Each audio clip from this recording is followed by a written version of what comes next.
గంటల కొద్దీ screen time, పోషకాలు లేని ఆహారం, శ్రమ లేని జీవనశైలి వీటి వల్ల పలకరించే రకరకాల ఇబ్బందులలో ఒకటి కంటి సమస్య. 30 ఏండ్ల తర్వాత చత్వార్యం లాంటివి తలెత్తే ప్రమాదం ఉండి తీరుతుంది. దాని నుంచి దూరంగా ఉండేందుకు ఈ జాగ్రత్తలు తీసుకోండి.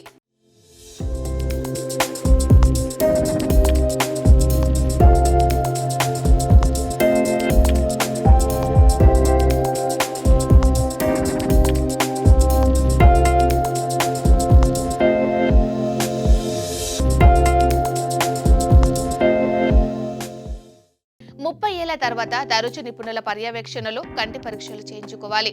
కాటరాక్ట్, గ్లాకోమా లాంటి సమస్యలను వారు తొలి దశలోనే గుర్తించగలరు. వంశపారంపర్యంగా కంటి సమస్యలు ఉంటే మరింత జాగ్రత్త పడి ఆ విషయాన్ని వైద్యుడితో పంచుకోవాలి. కంటి ఆరోగ్యం కోసం తాజా పండ్లు, కాయగూరలతో పాటు ఒమేగా 3 ఫ్యాటీ యాసిడ్స్ పుష్కలంగా ఉండే పదార్థాలు తీసుకోవాలి. ధూమపానం వల్ల ఊపిరితిత్తులకే కాదు, కంటికి కూడా చేటన్నది పరిశోధకుల మాట.